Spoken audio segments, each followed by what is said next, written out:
Bonjour, je m'appelle Ruchama et je suis conductrice de louanges au sein du ministère Ensemble pour le Royaume qui a pour local Eau Vive. Alors aujourd'hui, on se rencontre pour parler de la louange. Donc on va parler de ce qu'est la louange et de la nécessité de louer le Seigneur. Alors on va directement se plonger dans la parole du Seigneur, dans le livre des psaumes au chapitre 150. Alors, étant donné que le chapitre est très court, je vais le lire en entier. Mais pendant que je vais le lire, vous allez pouvoir détecter à combien de reprises est-ce que le Seigneur nous ordonne de le louer. Alors, il est écrit: Louez l'Éternel, louez Dieu dans son sanctuaire, louez-le dans l'étendue où éclate sa puissance, louez-le pour ses hauts faits, louez-le selon l'immensité de sa grandeur, déjà 5. Louez-le au son de la trompette. Louez-le avec le luth et la harpe. Louez-le avec le tambourin et avec des danses. Louez-le avec les instruments à cordes et le chalumeau. Louez-le avec les cymbales sonores. On est déjà à 10. Louez-le avec les cymbales retentissantes. Que tout ce qui respire loue l'Éternel. Louez l'Éternel. Alors on a vraiment l'impératif qui est utilisé en fait dans ce passage-là et on a l'impression que c'est un ordre. Sauf que la majorité du temps, lorsqu'un parent nous donne un ordre, c'est pour notre bien. Voilà, c'est pour notre bien-être. C'est parce qu'il est au courant des dangers qu'il y a autour de nous. Alléluia. Et donc si vous constatez bien, on a bien 12 fois cette mention de louer l'Éternel. Donc à 12 reprises, le Saint-Esprit nous ordonne de louer l'Éternel, de le louer, alléluia. Et donc, ce qui nous fait référence, bien sûr, aux 12 tribus d'Israël, qui est le peuple qui a été choisi par l'Éternel, mais ça nous fait également référence aux 12 apôtres que le Seigneur s'est choisi. C'est-à-dire que lorsque vous voyez qu'il est écrit louer 12 fois, louer, louer, en fait, il n'est pas donné un ordre, oui, louez-moi, non. Il est en train de dire, je t'ai choisi, je t'ai choisi, je t'ai choisi, je t'ai choisi. Je t'ai choisi, je t'ai fait grâce, et c'est pour cela que oui, tu dois me louer, car moi, seul est digne de recevoir toute louange et toute adoration. Alléluia. Alors maintenant, je vais vous montrer la manière dont le Seigneur veut qu'on puisse le louer. Ça va vous montrer en fait quelles sont les différentes formes pour le louer et la nécessité de le faire dans notre être, dans notre vie. Alors déjà, le Saint-Esprit nous parle des diverses façons de le louer. Sans regarder le texte à nouveau, on peut se dire qu'on a entendu trompette, cymbales, cordes, danse, voilà, différentes manières de le louer. Parce qu'en effet, nous pouvons louer le Seigneur avec des cordes, donc ça peut être des cordes de guitare, mais ça peut être donc avec des instruments. Ça peut être également des cordes, nos cordes vocales, donc avec le chant, avec des danses, avec de la peinture, de la couture, de l'art scénique également, des poèmes en effet. Donc voilà, donc nous avons différentes louanges que nous pouvons exprimer à l'Éternel. Et le Seigneur, dans ce court chapitre, nous montre comment est-ce que cela se passe et pourquoi c'est vital pour nous, pourquoi est-ce qu'on en a besoin. Je vais vous le dire d'avance pourquoi on en a besoin, parce que ça change l'atmosphère. Donc maintenant que je vous ai dit que ça change l'atmosphère, vous allez voir de quelle manière le Seigneur nous explique que cela change l'atmosphère au travers de nous. Alléluia. Donc on retourne dans le premier verset. Donc verset 1. Louez l'Éternel, louez Dieu dans son sanctuaire. Le Seigneur nous parle du sanctuaire. Et le sanctuaire, c'est nous-mêmes. Nous sommes le temple du Saint-Esprit. Donc le Seigneur nous convie, nous invite à le louer en nous-mêmes déjà. Parce qu'il vit à l'intérieur de nous et qu'il siège au milieu des louanges et qu'il est le Dieu vivant et lui seul est digne de recevoir cette louange. Alléluia. Et c'est au plus profond de nous-mêmes puisque c'est nous-mêmes, c'est-à-dire que on parle également d'intimité. C'est-à-dire que sans parler, je peux louer l'Éternel en mon être. Alléluia. Donc le Seigneur appelle déjà à ce que ce soit dans l'intimité, en nous-mêmes plus profondément avant de l'exprimer à l'extérieur en fait, qu'on puisse le louer en nous-mêmes. Ensuite, le Seigneur parle de le louer dans l'étendue où éclate sa puissance. Prenons un territoire et disons que c'est notre corps. Nous sommes un territoire, mais lorsqu'on parle de l'étendue d'un territoire, on parle de ce qu'il y a autour de plus que le territoire, alléluia. Et donc voici là la façon dont le Seigneur vraiment nous amène à nous faire comprendre qu'on doit le louer au-delà de notre être intérieur. Le Seigneur se glorifie au travers des hommes, alléluia. Et c'est pour ça qu'il parle d'où éclate sa puissance.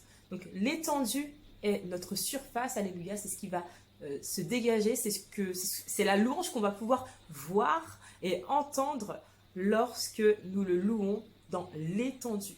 Alléluia. Et on peut parler, oui, de l'étendue du sanctuaire, de l'étendue de notre corps, de notre temple. Et donc là, ça va être par la rédaction d'un poème, par le chant, le piano, alléluia. Ensuite, le Seigneur, on va passer directement au verset 5, alléluia, où il est écrit louer avec les cymbales sonores. Tout ça pour vous dire que lorsqu'on fait du bruit, on émet des ondes, alléluia.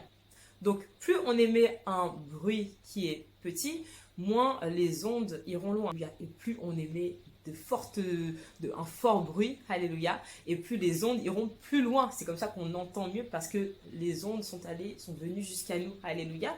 Et donc le Seigneur nous parle au-delà de l'étendue de nous-mêmes, justement, qu'en le louant, le Seigneur veut qu'on le loue avec les cymbales sonores. Déjà, les cymbales, ça fait du bruit. Et en plus, il ajoute l'adjectif sonore. Donc, pour amplifier encore plus, en fait, ce qui se passe lorsque vous êtes en train de le louer. Le son, ce que vous sortez, l'adoration que vous sortez de là, est en train de prendre de l'ampleur dans l'atmosphère. Le Seigneur également ajoute qu'il faut le louer avec les cymbales retentissantes. Donc là, il y a vraiment une répétition, une insistance sur vraiment l'ampleur, vraiment, et que ça doit demeurer. Lorsque ça retentit, voilà, c'est que ça reste aussi sur place et que ça demeure. Voilà, c'est censé être constant. Et ça retentit, c'est pas censé s'évaporer. Voilà, exactement. On n'est pas censé louer et ça part. Non, ça retentit, ça résonne et ça perdure. Alléluia. Et ensuite, il est écrit, donc là, on va remonter juste au verset 4, vous allez voir. Il est écrit, louez-le avec le tambourin et avec des danses. Louez-le avec les instruments à cordes et le chalumeau.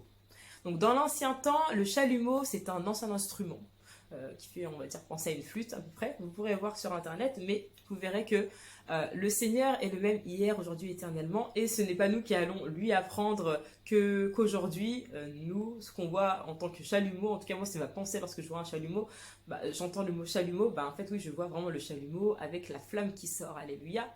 Et donc comme le Seigneur est vivant, alléluia, et que voilà, il est partout, eh bien, regardez cette image qu'on peut avoir avec le chalumeau qui lance une flamme. Le chalumeau, eh bien, voilà, un matériel palpable qu'on peut tenir, alléluia. Et nous sommes également palpables. Et le chalumeau contient un gaz, alléluia. Est-ce que vous faites la référence avec lorsque le Seigneur nous parle de le louer dans son sanctuaire? C'est déjà au-dedans de nous. Le gaz est déjà à l'intérieur, alléluia. Il est présent. Et lorsque vous pourrez voir la définition du chalumeau, lorsque le chalumeau est activé, donc lorsque nous-mêmes nous activons notre louange pour élever son saint nom, pour élever qui il est, les merveilles de ce qu'il fait dans notre vie, eh bien, le chalumeau, il est fait avec sa flamme pour couper et pour dissoudre. Et c'est ce que nous faisons également. Lorsque nous sommes en pleine adoration, que nous le louons vraiment d'un cœur sincère, au-dedans de nous d'abord, dans l'intimité, ensuite de manière extérieure, donc par le chant, peu importe, puisque nous sommes tous appelés à louer le Seigneur, même si ce n'est pas un appel particulier, nous sommes tous appelés à faire cela. Voici pourquoi le monde entier aime chanter, aime écouter de la musique, alléluia. Eh bien, nous sommes tous appelés à faire cela parce que c'est nécessaire. Voilà pourquoi aussi il utilise, oui, louer, parce que oui, je t'ai choisi pour élever mon saint nom. Je t'ai choisi pour me louer, pour dire la grandeur des bienfaits que je fais, puisque le Seigneur, oui, il est écrit, louez-le pour ses hauts faits, selon l'immensité de sa grandeur. Regardez seulement le ciel, les étoiles, oui, on ne peut que le louer pour l'immensité de sa grandeur, pour la beauté des fleurs. Donc voilà, donc la louange, qu'est-ce que c'est? Eh bien, c'est tout simplement l'expression de notre être à l'intérieur, à l'extérieur de ce que nous pouvons, de la goutte seulement, la gouttelette que nous pouvons exprimer de l'amour de Jésus en fait, au travers de nous, pour le remercier, pour le louer, l'adorer, vraiment pour le magnifier, alléluia, et l'élever au-dessus de toute situation, au-dessus de notre être, alléluia. Et la nécessité justement, la nécessité est vitale, car justement le Seigneur nous montre au travers de ce passage que louer l'Éternel change notre atmosphère personnelle, puis notre atmosphère également autour de nous, alléluia. Donc c'est très important. Que ce soit dans les bons moments comme dans les mauvais, en situation de crise, louez l'Éternel. Vous verrez que la situation, l'atmosphère change. Alléluia. Soyez bénis.